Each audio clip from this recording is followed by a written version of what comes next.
তোমার ওখানটা কেঁপে চলেছে। আপনি কি দেখতে পাচ্ছেন না? দেখতে পাচ্ছি তো। আসলে তোমার ওখানটা এখন ভিজতে চাইছে। আমার ওখানটা যে ভিজতে চাইছে সেটা আপনি কেমন করে বুঝলেন? আমি বুঝবো না এমন কিছু কি আছে নাকি? আমি সব বুঝতে পারি। আসলে তোমার ওখানটা এখন ভিজতে চাইছে, তাই এমন করে কেঁপে চলেছে। কচু, আপনি জানেন না কিছুই। আমার ওখানটা এমনি কাঁপছে। আমি আর কথা বলতে পারছি না। আজ কিছু করিয়েন না। সরি সোনা, আজ আমাদের ভালোবাসার প্রথম দিন, আর এই দিনটাকে আমি এমনি এমনি মাটি হতে দিতে পারি না। এমন করে কাঁপতে থাকা জিনিসটাকে কি করে শান্ত করবেন? সেই চিন্তাটা তুমি আমার উপর ছেড়ে দাও, আমি দেখছি কি করা যায়। রনি লিসার ঠোঁটের দিকে এক নেশালো দৃষ্টিতে তাকালো। লিসার ঠোঁটের দিকে তাকিয়ে রনির চোখে মুখে এক ভিন্ন নেশার ছাপ দেখা গেল। রনির চোখের চাহনিতে লিসার ঠোঁট ছোড়া কেঁপে চলছে। ভার্সিটির ক্যাম্পাসে সকলের চোখের আড়ালে এসে রনি নিজের ভালোবাসার মানুষটির ঠোঁটে ভালোবাসার প্রথম স্পর্শ এঁকে দেওয়ার জন্য লিসাকে নিয়ে এসেছে। লিসা বরাবর এসব প্রেমের সম্পর্ককে এড়িয়ে গেছে, কারণ লিসা সব সময় বিশ্বাস করত তার জীবনে এমন কেউ ঠিক আসবে যে লিসাকে তার নিজের মতো করে ভালোবাসা দিবে, যে সম্পূর্ণভাবে একে আসক্ত হয়ে লিসাকে নিয়ে মেতে থাকবে। আজ লিসার সেই ইচ্ছেটা পূরণ হয়েছে। লিসা নিজের জীবনে ভালোবাসার সঠিক মানুষটির খোঁজ পেয়েছে। রনি লিসার দিকে একটু একটু করে এগিয়ে আসতে লাগলো। রনি যত লিসার দিকে এগিয়ে আসছে, লিসার ঠোঁট ছোড়া তত দ্রুত কেঁপে চলেছে। রনি লিসার খুব কাছে এসে লিসার ঠোঁটের দিকে এক ধ্যানে তাকিয়ে নিজের ঠোঁট ছোড়া লিসার ঠোঁটের দিকে এগিয়ে আসতে নিতেই লিসার সারা শরীরের মাঝে এক অদ্ভুত শিহরণ কাজ করতে লাগলো। রনি আর পারছে না নিজেকে সামলাতে। লিসার ঠোঁটের স্বাদ নেওয়ার জন্য রনি যেন ভীষণ ব্যাকুল হয়ে আছে। রনি ঠোঁট ছোড়া লিসার ঠোঁটের সাথে ছুঁই ছুঁই হয়ে আসতেই লিসা তুম করে রনির বুকের ওপর দোহাত রেখে রনিকে আটকে নিল। রনি বাধা পেতেই লিসার দিকে চোখ তুলে তাকিয়ে লিসাকে উদ্দেশ্য করে বলে দিল, কি হলো? আমায় এমন করে আটকে দিলে কেন? কারণ হলো, আমি তোমাকে আদর করতে দিব না। কিন্তু কেন? আমি আদর করলে কি হবে? আমি জানি না, তবে আমি তোমায় আদর করতে দিব না। দেখি তুমি আমায় আদর কেমন করে করো। মানে, এই আমি তোমার কথাটার মানে বুঝতে পারলাম না। মানে না বুঝলে আর কি করার। আমি তো তোমায় চুমু খেতে দিব না, তাই এমনটা করেছি। তুমি যে একটা ফাজিল ছেলে সেটা কি আমি জানি না নাকি? দুষ্টু একটা। তবে রে, আমার সাথে ফাইজলামি হচ্ছে। ওয়েট, আজ তোমায় দেখো আমি কি করি। ফাজিল একটা। রনি লিসাকে চুমু খেতে না পেলে লিসার দিকে এগিয়ে আসতেই লিসা রনির বুকে ধাক্কা দিয়ে রনিকে নিজের সামনে থেকে সরিয়ে নিয়ে দৌড়ে পালিয়ে যেতে লাগলো। লিসা হাসছে আর দৌড়াচ্ছে। রনিও লিসার পিছন পিছন দৌড়ে আসছে। দুজনের মুখের উপর হাসির ঝলকটা শোভা পাচ্ছে।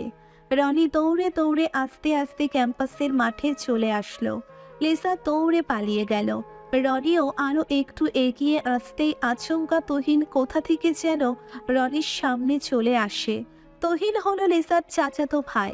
তহিন শুধুমাত্র লিসার চাচাতো ভাই না, বরং রনির সিনিয়র। তহিন লিসার পাশে কাউকে সহ্য করে না, কারণ তহিন লিসাকে নিজের করে পেতে চায়। তবে লিসা সেটা চায় না। লিসা ক্যাম্পাস থেকে চলে যেতেই তহিন এসে রনির বুকের উপর হাত রেখে রনিকে আটকে নিল। রনি তহিনের বাধা পেয়ে ঠায় দাঁড়িয়ে পড়ল। তহিন রনিকে আটকে নিতেই রনি তহিনের দিকে কৌতূহলী দৃষ্টিতে তাকালো। তহিন বাঁকা হাসি নিজের ঠোঁটের কোণে এঁকে নিয়ে রনিকে উদ্দেশ্য করে বলল, কি ব্যাপার? তুই কেমন করে ছোটাছুটি করছিস কেন? পাগলা কুকুরে কামড়েছে নাকি তোকে? আমায় কিসে কামড়িয়েছে সেটা নিয়ে তোকে কষ্ট করে ভাবতে হবে না। তুই শুধুমাত্র নিজেকে নিয়ে ভাব, এতে তোর ভালো হবে। আমায় তুই করে বলছিস? আমি যে তোর সিনিয়র, সেটাকে ভুলে গেছিস? সিনিয়র যখন নিজের ইচ্ছে এসে বলে তাকে অপমান করার জন্য, তখন আমি হাজার চাইলেও সম্মান করতে পারি না। বড্ড বার বেড়েছিস। এতবার বাড়া উচিত না। জানিস তো, দিনকাল একদম ভালো না। কখন কার কি হয়ে যায় বলা যায় না আসলে। হুম, এটা কিন্তু একদম ঠিক বলেছিস। কখনকার কি হয়ে যায় সত্যি বলা মুশকিল। সাবধানে থাকি সব সময়। মাঝে মাঝে আমার ইচ্ছে করে তোকে জীবন্ত করে দিই, বড্ড বেশি করছিস তুই। এত উঠতে চাওয়া ঠিক না। আমার কলার ধরে কথা বলার সাহস করেছিস? সত্যি আমি খুব অবাক হয়ে যাই তোর এমন কাজে। নিজের সম্মান নিজেই নষ্ট করছিস। তাই নাকি? বস হয়ে গেছিস?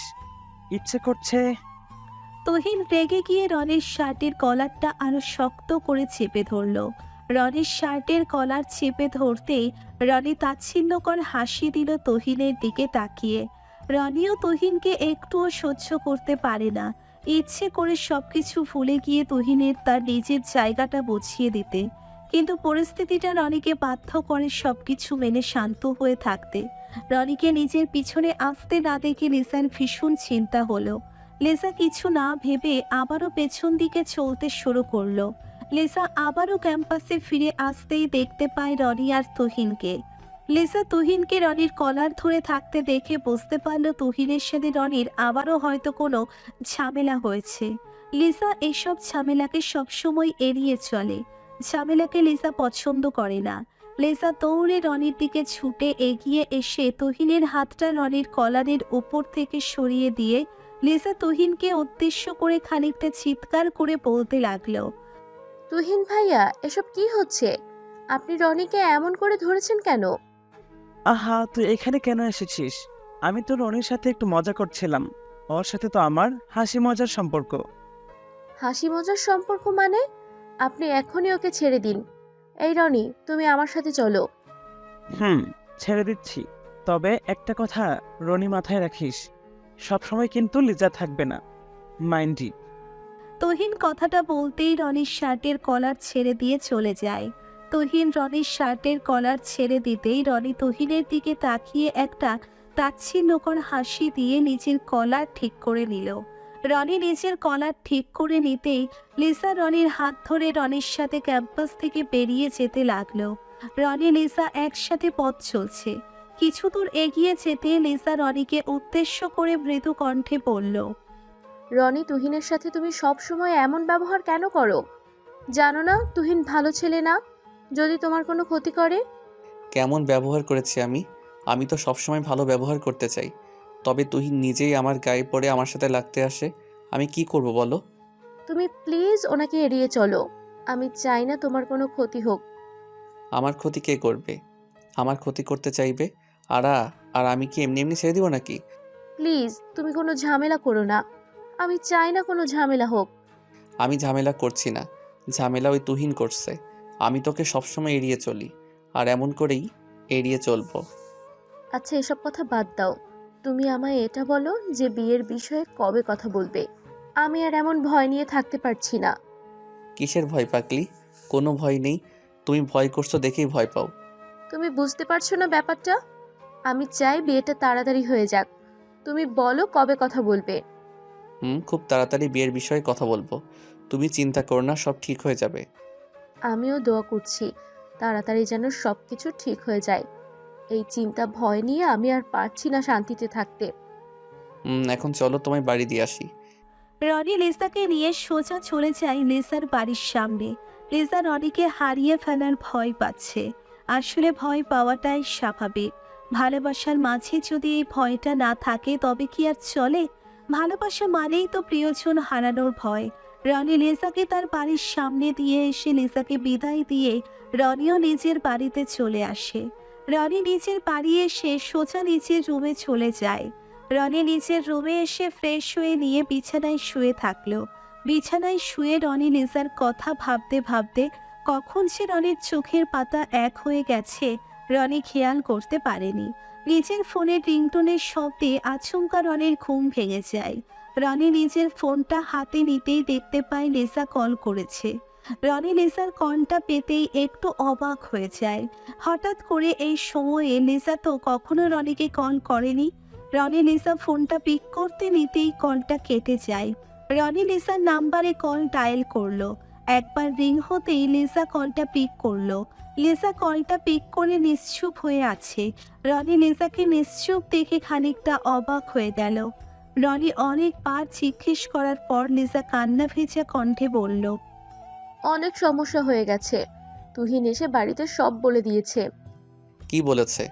এই যে তোমার সাথে আমার সম্পর্ক আছে, এসব কিছু বলেছে। তো তারপর কি হয়েছে? তোমার বাবা মা কি তোমায় কিছু বলেছে? কেন কিছু বলবে না? ওনারা সবাই বলেছে আমার বিয়ের বিষয়ে খুব তাড়াতাড়ি সিদ্ধান্ত নেবে, আর আমায় অনেক বকা দিয়েছে। আমি তোমায় ছাড়া অন্য কাউকে বিয়ে করতে পারবো না। বলো কি, এখন কি করব? সত্যি আমার মাথা কাজ করছে না। আমি জানি না তুমি কি করবে, তবে শুধুমাত্র একটা কথা বলে দিচ্ছি, আমি যদি তোমায় না পাই তবে আমি নিজের জীবন শেষ করে দেব। এই পাগলি, মাথা গরম করে না। আমি বললাম তো আমি কিছু করব। তুমি চিন্তা করো না, আমি দেখছি কি করা যায়। রনি আরও কাছে সময় ধরে লিসার সাথে কথা বলল। লিসা বারবার কান্না করছে। রনি লিসাকে যতটা সম্ভব বোঝানোর চেষ্টা করছে, তবে লিসা যেন কিছুই বুঝতে চাইছে না। লিসার মাঝে একটা ভয় কাজ করছে, কি করে লিসা রনিকে পাবে, আর এই ভয়টা লিসাকে অশান্ত করে দিচ্ছে। রনি লিসার সাথে কথা বলা শেষ করে চলে যায় নিজের রুমের বাহিরে। লিসার বিষয়টা রনির পরিবারকে জানাতে হবে। রনি যদি লিসার বিষয়টা তার পরিবারকে না জানায় তবে তার পরিবার এই বিষয়টাকে নিয়ে সিরিয়াস হতে পারবে না। রনি নিজের বাবার কাছে গিয়ে জানায়। রনি নিজের বাবার কাছে গিয়ে মাথাটা নিচু করে তার বাবাকে উদ্দেশ্য করে বলল, বাবা, আমি তোমায় কিছু কথা বলতে চাই। কি কথা বলতে চাইছিস বল। বাবা, আমি একটা মেয়েকে খুব পছন্দ করি, আর মেয়েটার বাবা মেয়েটিকে অন্য কোথাও বিয়ে দিতে চাইছে। পছন্দ করিস মানে? আমরা তো কেউ এই বিষয়টা জানতাম না। তাছাড়া আমরা এখন কি করব?